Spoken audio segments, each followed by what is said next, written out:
Hi, and welcome to DDXtra, the bonus episode of Differential Diagnosis, where we differentially diagnose anything that comes to our mind, really. My name is Harvey. I'm one of your hosts, and as usual, your other host is Gaz. Yep, pleasure to be here. Very, very excited to go through this quick fire episode of Differential Diagnosis, bonus episode. We'll try and be as quick fire as possible, but as usual, we'll probably talk for about 3 hours. And so the concept for DDXtra, nice little play on words, I'm quite proud of that, is... You're laughing at your own ingenious idea. I know. I'm very happy with it. So the idea for these episodes is obviously in the mainline series we talk about each episode week on week, but sometimes we often have the idea of themes or extra stuff we'd like to talk about or more comparisons, and sometimes that just doesn't work within the frame of talking about an episode because then it feels like you're just going on huge tangents. So we thought, why don't we have an extra episode where we can talk about a specific subject, maybe cross some more wires and talk about more niche or specific elements of house. So the idea is that we'll just every Thursday or as many Thursdays as we can, when we have an idea, try and talk about it. Try and talk about something else house related. Yes. I guess this kind of is outside the bounds of our linear quest to review every single House MD episode ever. And this gives us a bit more freedom to kind of spitball some of the themes and novelties that that don't exist, don't really fit in with the ambit of our noble quest.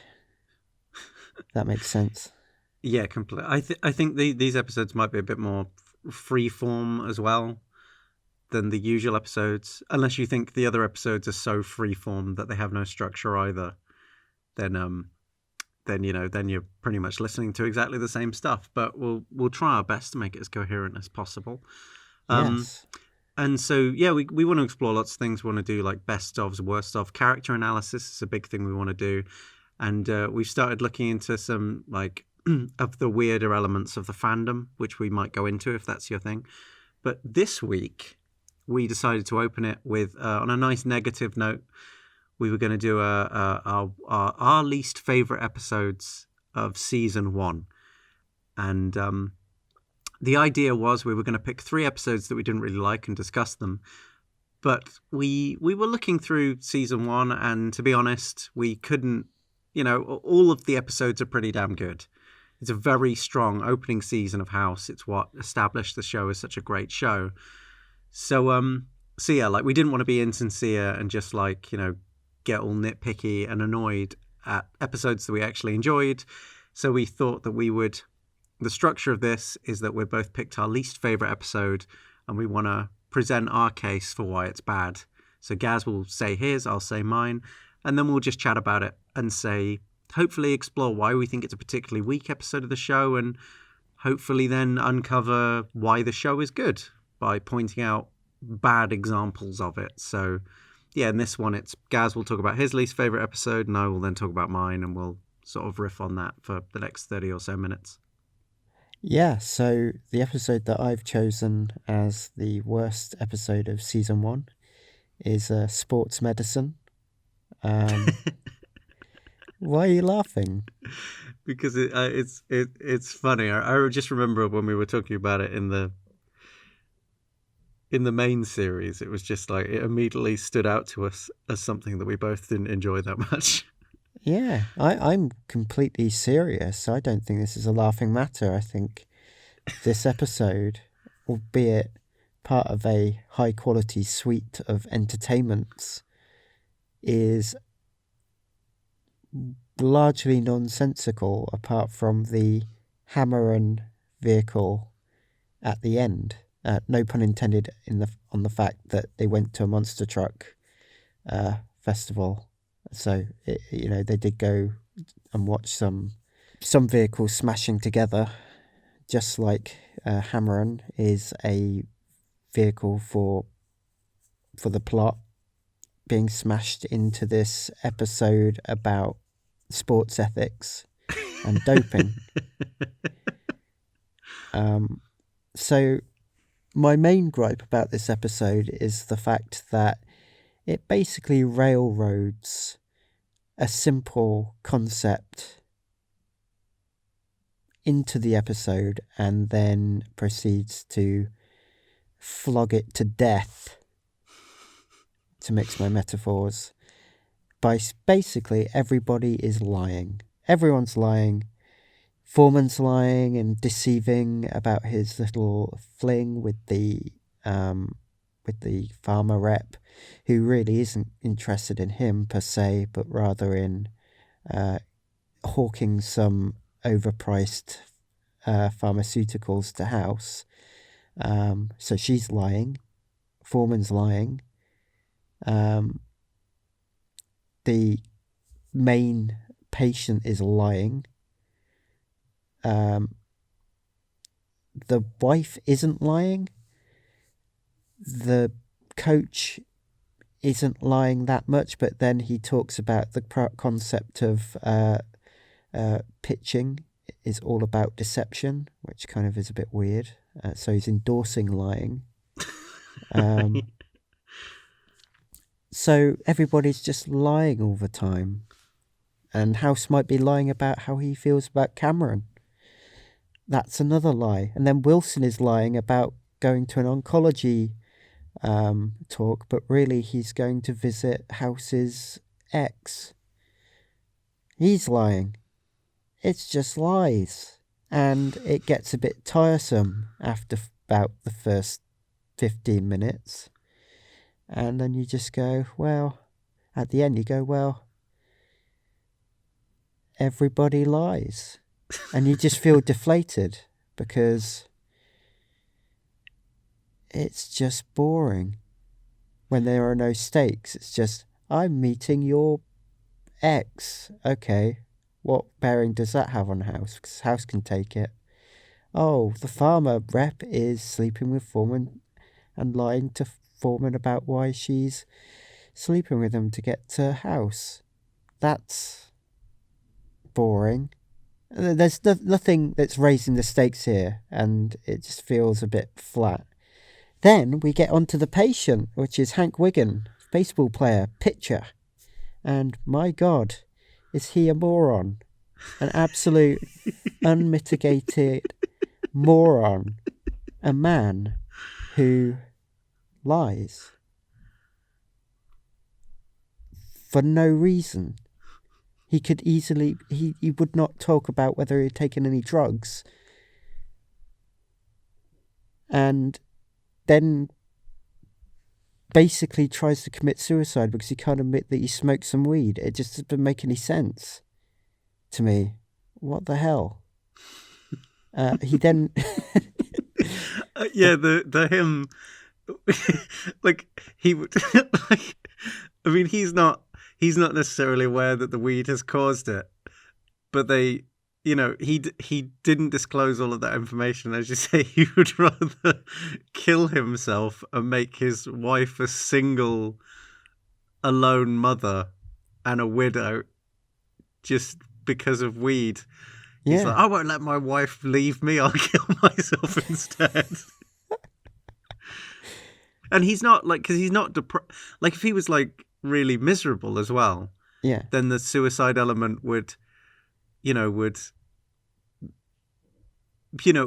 have some bite. But he's killing himself out of spite. Yeah. And then the weird thing is, though, he's like, oh, if my wife finds out that I've taken drugs, then she'll leave me. To be honest, I might leave him for that fucking attempt to kill himself rather than own up and actually have a conversation. Which he does. But at the end, when he's tried to kill himself with his coach's medicine, yeah, which fails, just, my God, she doesn't leave him over that, though. No, she doesn't. She's a bit irritated. Yeah, it's like, I'm not going to pee in a cup. And it's like, well, you kind of just did. And chased appropriately chastises him, but I like to think it's also a meta comment on whoever had written this character. It's like you just no, this is terrible. I mean, I get, as we've discussed at length, there are some merits to this episode, but the two central things to this episode are just horrendous.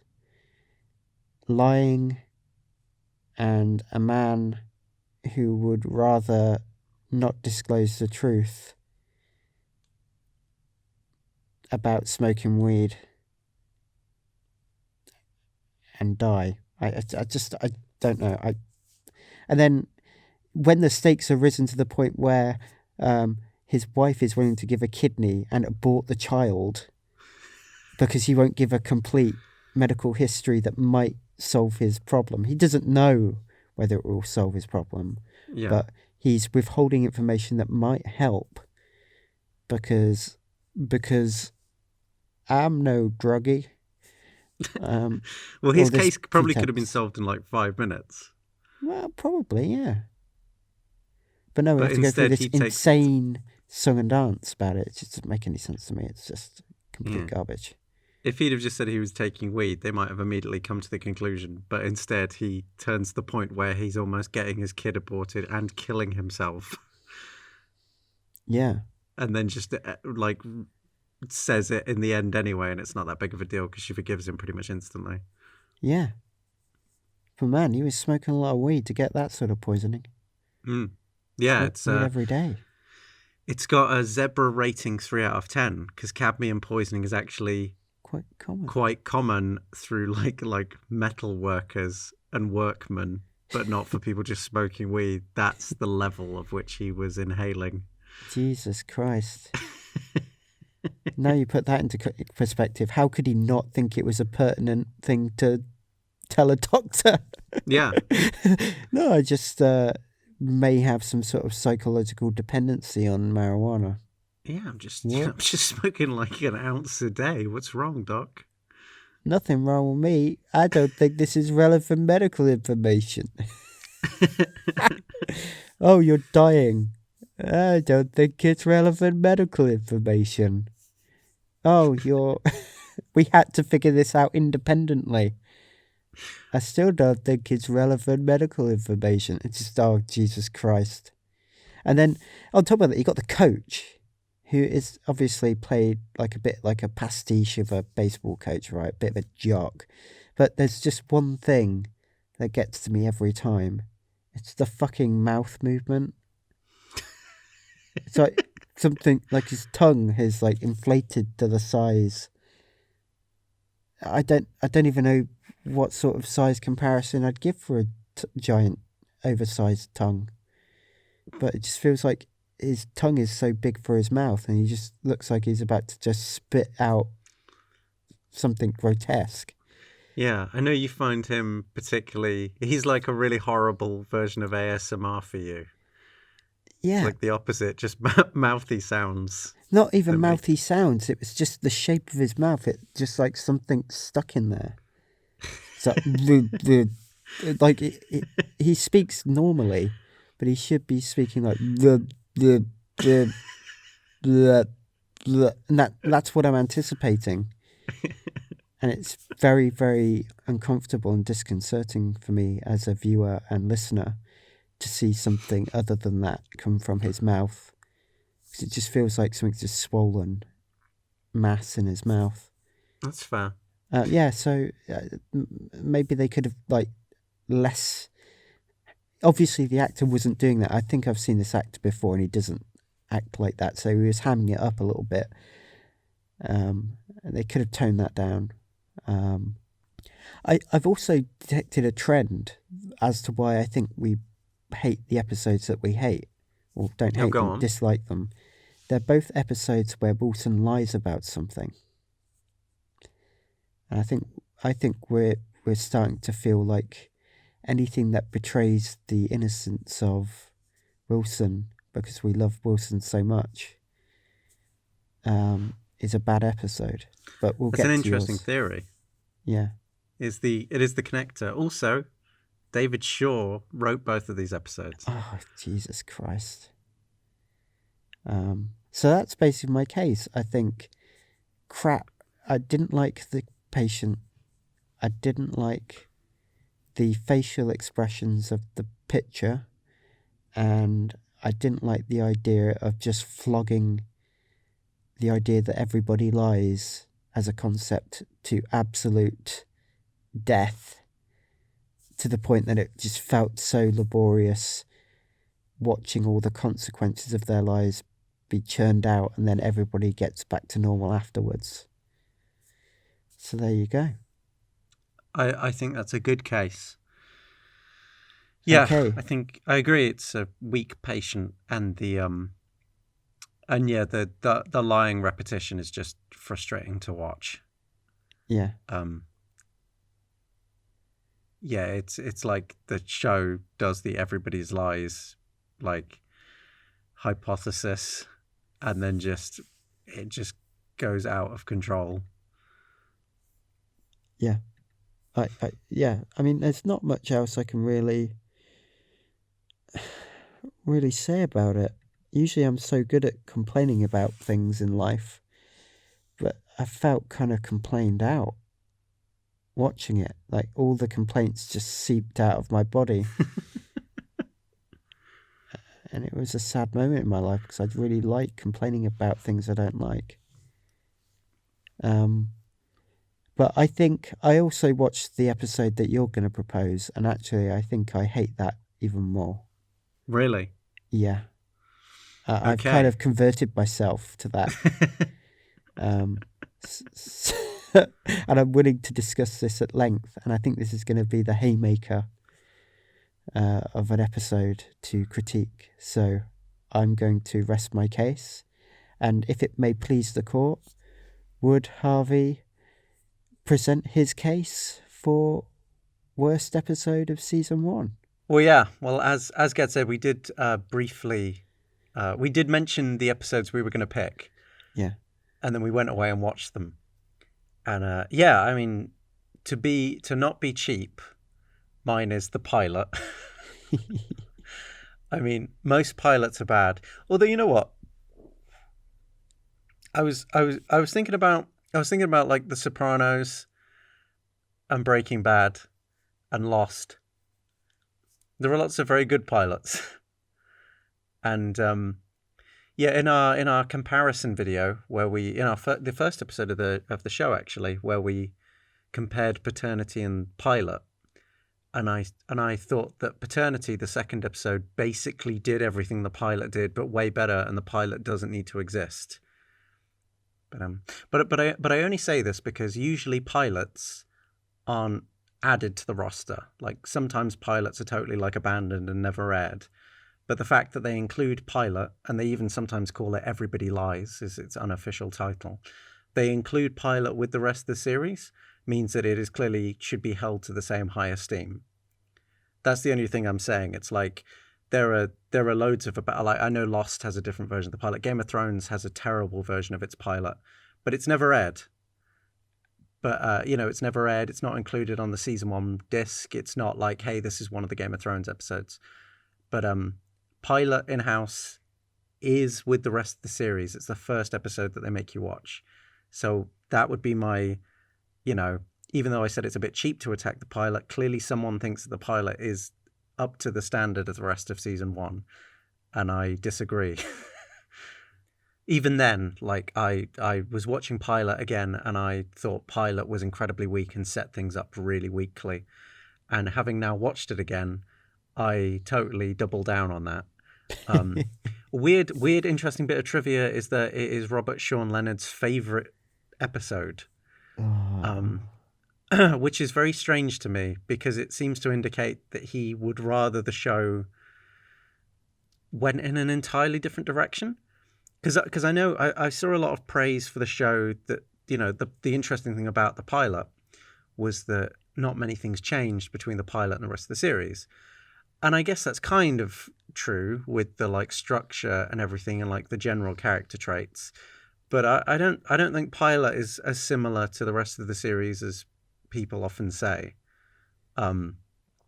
Firstly, I did also find out that the orange was a choice. They filmed it with orange lenses, and it was a creative choice. Oh God, that was terrible. It was a decision that was made, not to separate it from the rest of the series, to say it was a pilot. It was an aesthetic choice, and I cannot for the life of me think why. It literally sticks out like a sore thumb. Yeah. Like, if you watch the whole show, you go from orange to just normal. And then maybe a bit grey in season 5. But yeah, I just think the fact the whole episode is orange is stupid. And then they put an orange man into the clinic case. Yeah. Which is just like, what the hell is going on there? Doubling down. Absolutely. But I think my problems with that episode are like beyond colours. the orange thing is just stupid, and I really think it looks stupid. But I really don't consider pilot to be part of the canon that much. Yeah. And I think the pilot, because I really don't think it needs to be. Firstly, my argument is that Paternity is a perfectly good introductory episode. It establishes everything perfectly. It's like it has in Paternity, like, everything is, you can go back and listen to what we've said on that, but it's like, it establishes what House is like. It establishes the team's characteristics much better. It establishes like the formula and how it works. And so what Pilot is Pilot is a pretty like simple story. It's just a woman called Adler who's a nursery teacher. She comes in, she gets ill. It kind of establishes that the team is like, they're not usual doctors. Like, they go and investigate her environment and stuff like that. And then it really ham-handedly establishes that House doesn't like talking to patients by him not even interacting with the patient at all until like the last 5 minutes of the episode where he has to give an emotional speech. Like, it's really weird. Like, the patient is constantly asking where House is. Then you have like House literally tells all of the members of the team why he picked them, and they're for really strange out of the box reasons that makes them feel bad. Like, Foreman did a bit of crime once, therefore House has him because he thinks he can break into houses. But the rest of the team have to break into houses. Yeah. Like, did he want Foreman to teach them? And like, it's such a weird thing as well. Like, Foreman broke into a house once when he was 16. Does that mean he'll do it again? And he got caught as well. Why would you hire someone who is bad at breaking into houses? And then you have like Cameron and the whole "I hired you because you were pretty" thing, and they're like, there's nothing wrong with that. Like, it's all fine. It, like, it's an interesting aspect to House, but it's just, I think my problem is the fact that everything is so in your face. It's like they literally have a conversation where House is like, "I hired you because you're pretty," and it's like, okay, that's a bit stupid. Like, I don't really get that. And then like literally, at points like Cameron like explains House's motivations. Yeah, that was a bit that really, really, really peed me off. Yeah, it's like, so House, like Cameron's like, House doesn't like to get emotions get in his way. He likes to be perfectly logical. How does she know this? Well, yeah, she's differentially diagnosing his mindset while he's in the room. And it's like, okay, yeah, I kind of got that. Thanks, show. Like, I'm not stupid. Yeah. And then on top of that, you have like, and then you have even at one point, like, House goes to meet the patient, comes back, and then, like, agrees with the patient.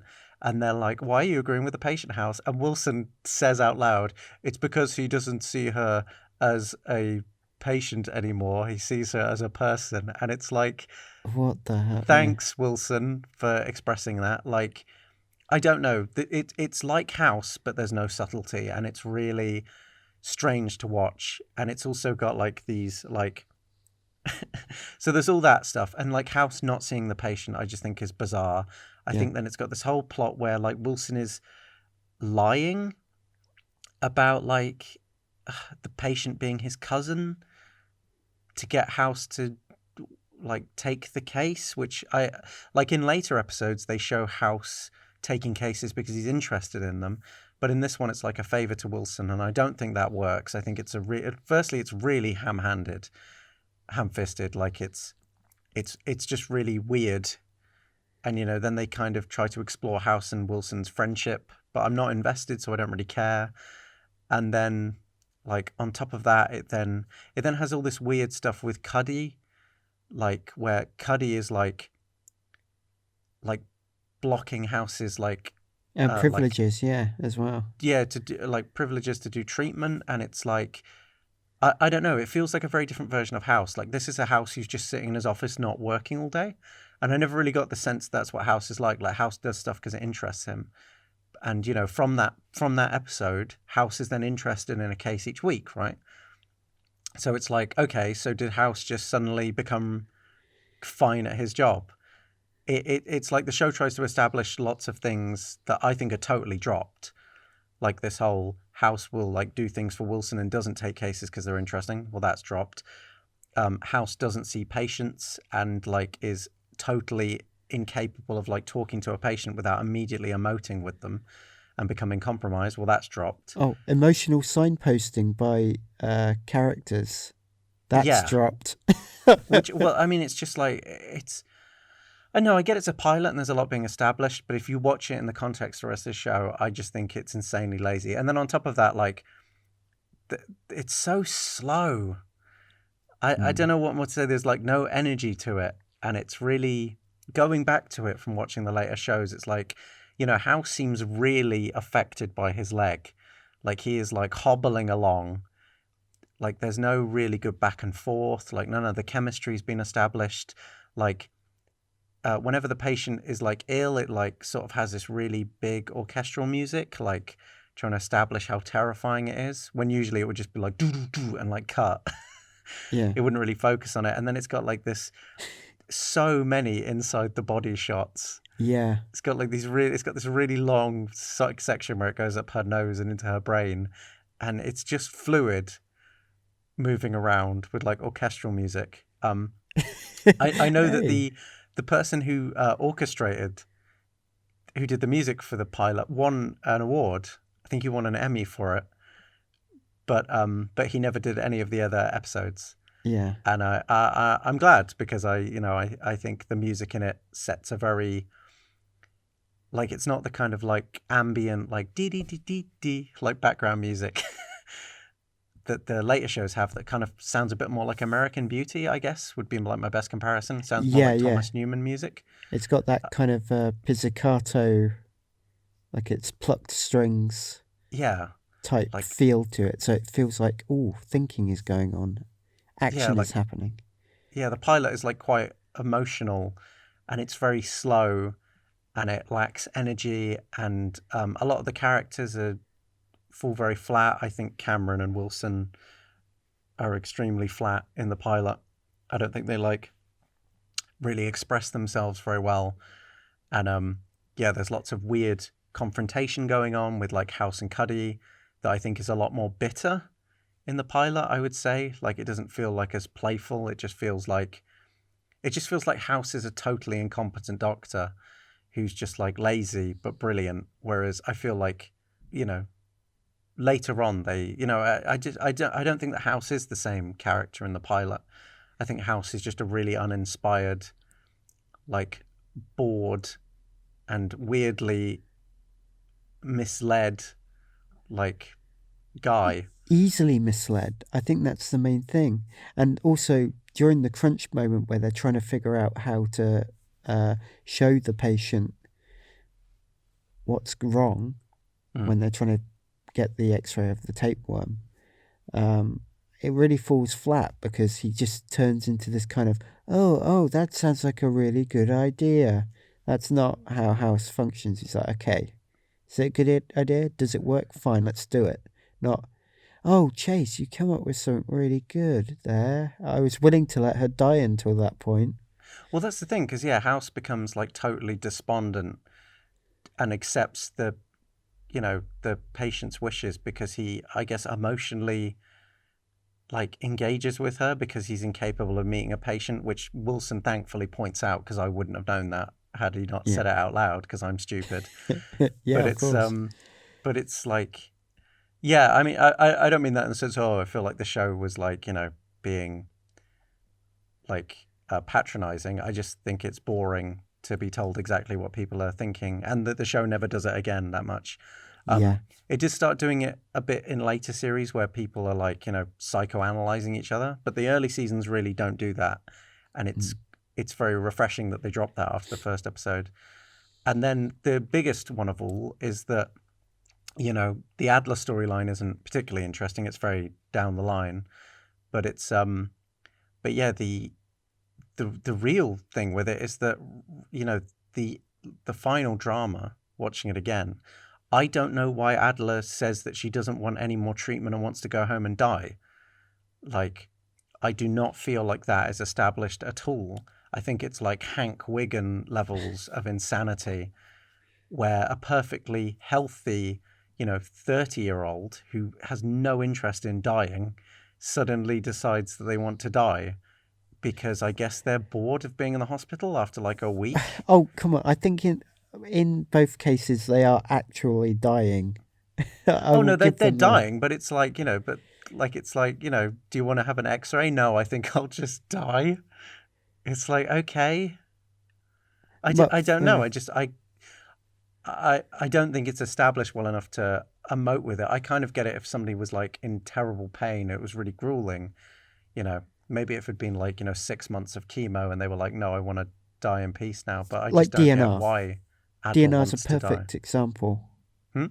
DNR's a perfect example where he's like, I just want to die. My life is crap. Yeah, I mean, that's established. But it's it just feels like a very cheap way to then force what is a very good scene where House sort of expresses his philosophy. But, that's somebody saying what they think out loud, but that's like a conversation about something. That's the way the show actually expresses its characters' philosophies out loud, not just having people like Wilson and Cameron just randomly go, House doesn't like to be with the patients because he's a bit of a misanthrope. It's like, thanks. Yeah, okay, gotcha.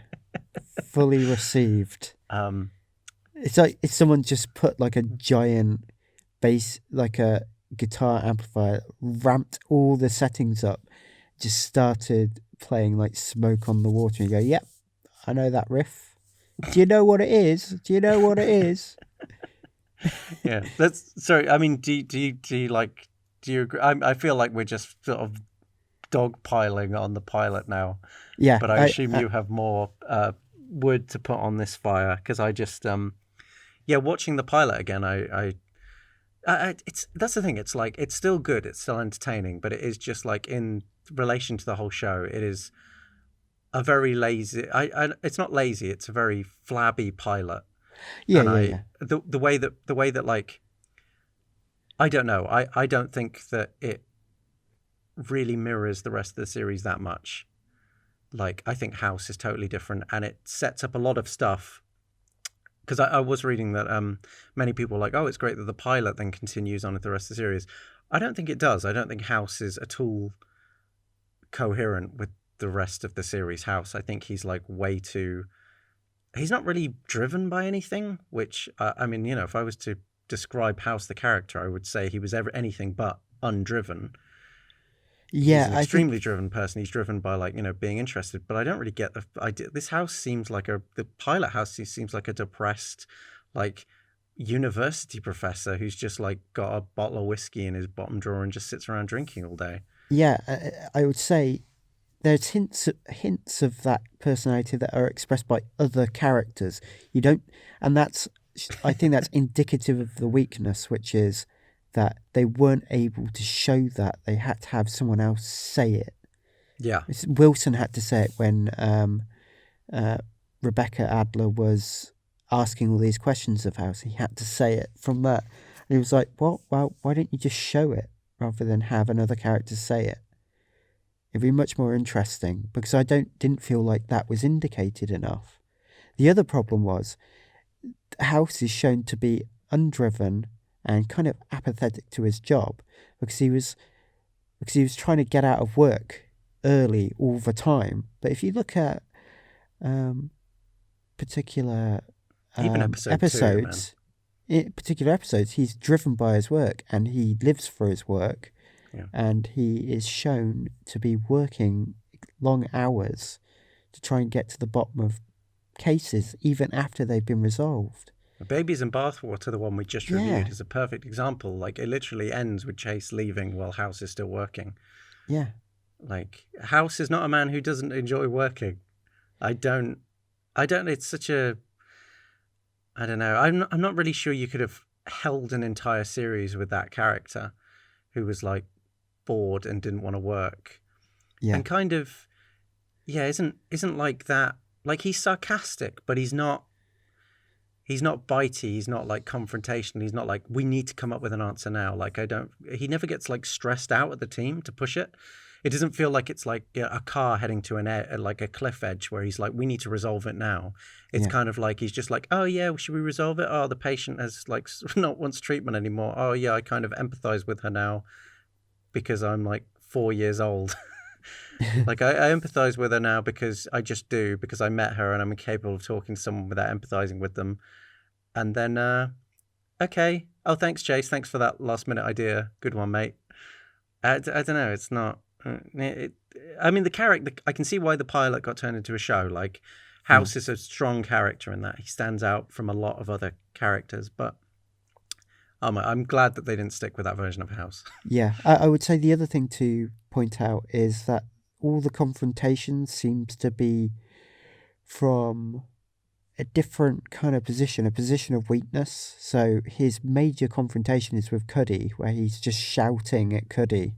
Oh yeah, like, you're killing my patient, blah blah blah. Which, in other episodes he does that, and that happens in Babies and Bathwater recently, where Vogler is stopping House from treating the patient, and the reason for that, there's a subtext to that, because it's all part of a power play from Vogler. He's trying to get House fired. In this, the subtext isn't really there. It's kind of like, the boss is punishing you for not listening to the boss, and there's no drama in that. No elaboration of any drama or subtext. So it just felt flat. So any confrontation that was in it was flat. Any confrontation that was needed was not there. All in all, quite underwhelming. But I agree with you that the very concept of the character and the premise of the characters that were there, like Foreman, Chase, Cameron, Cuddy, and Wilson as a kind of ensemble, is actually really good. Yeah, I mean, that's the strength. Like, the structure is there. It's just the little details that really drive it over, and the sort of confidence that the viewer is paying attention. And it's I just like, I would insist anybody who hasn't watched the early episodes of House for a while, I would really, and I remember at the time that you kind of disagreed with me on this as a little bit, Gaz, but I would really insist that people watch Pilot and then go and watch Paternity, and then imagine if the show had started with Paternity, and it is a lot stronger in terms of establishing everything. Well, I have an alternate theory. I have the kind of what I call the kind of luring theory of the pilot, which is that they created such a saccharine and obvious production for the pilot that so conformed to a lot of the norms of the medical procedural drama, and played it quite safe by like obviously overstating a lot of things, such as basically having characters outline characteristics of other characters in their dialogue, and having the kind of grumpy doctor having to stick it to the man to try and get their patient well, and then having the apathy moment, and then having the, oh, my one of my fellows has solved the case, I'll take your advice. Yeah. But really, they weren't Yeah. selling the plot. They weren't selling the chops Yeah. of and quality of the drama. They were selling the characters. Hey, yeah, it looks really nice, doesn't it? Very kind of mid-2000s, sensible, conservative medical procedural drama. Don't pay much attention to the fact that House is a drug addict. Oh yeah, don't worry about that. Don't worry at all. I Maybe that's an interesting thing. We'll find out later. And then I'll go, there you go. I agree with you. I think it's a Trojan horse. It's Oh, you think so? Oh, I'm so glad. Yeah, no, I totally agree with you because I remember us talking about this before, but yeah, I think it's a great theory that you've come up with because it's so different and there's yeah, as you say, like it's really spelled out. Like all of the kind of negative elements are kind of hidden in the background, like House being really miserable and all that stuff is never brought up. And then on top of that, it's like, you know, it focuses on like House and Wilson's relationship where like Wilson is like, yeah, I think House cares about me. It's like, you know, those are handled in far more interesting and subtle ways in the future. And then on top of that, you have this ending where it's like she's better. And Cameron's like, if anybody asks, you've got, you know, 25 5-year-old brothers and sisters. And then all these children run in. It's like all happy. God. It's like, yeah, sorry, that they are selling a different show to the public so that they can make the show they want because Paternity is nothing like the pilot. Especially in its tone, like Paternity, this one ends with children running up to a hospital bed and everyone having a nice time. Paternity ends with House going to watch a lacrosse game and lamenting that he is incapable of enjoying his life. And there's a big difference in that. I think you're a really right big there. difference. Really big difference. But God, I feel good. I feel like I've let off some steam. Bit of catharsis there. That was a good bit of catharsis. That's the thing. I mean, this is why we only focused on these two because, like, Gaz, pick your second least, like, aside from sports medicine and the pilots, pick your third least favorite episode of season 1. I want my electrolytes. Well, yeah, I mean, my Fidelity, electrolytes? but that's like the stupid bit. But then we enjoyed the rest yeah. of Fidelity, so like, Yeah. you couldn't really get annoyed at that. And not that I'm annoyed at pilot. I just think it's It's like such a weak episode. And I agree with you on sports medicine. I think it's a great choice. It is just, hey, let's focus on one element of the plot. Yeah. let's just ride out this idea that everybody lies for one episode straight. Flog that horse. Oh, it's on the ground. It's dead. Keep flogging. Yeah, you and I hate things being like reiterated when we get it. Yeah. But yeah. Well, let's leave it there. Well, I mean, hey, let's leave it there, I think. Well, yeah, well, we hope you enjoyed this episode of DDXtra. As I say, this is just a little bonus episode that we're going to try and do every Thursday. Just on general things. If you've got any things that you want us to talk about, then let us know. We've got a few ideas. We're going to do some character analysis. We're going to do some like season 1 summations as we get close to the end. We're next week we will be doing for the next episode we will be looking into some House fan fiction, some of the romance fan fiction, yes. which is Some very story interesting. time. Story time. We're gonna have a little House MD story time. So come and join us, and you know if you want to get curled up into bed, and we'll read you to sleep with stories of Hamron, Huddy, and even Hilson in many circumstances. And but yes, until then, well, thank you very much for listening to us sort of complain about what we would consider the weakest episodes of season 1. If you have any episodes that you dislike, then let us know at HouseMDcast on our Twitter account. We find that kind of stuff really interesting. We love hearing from you. And if you want, keep joining us each Thursday for DDX. But thank you very much for listening as always. Goodbye. See you later.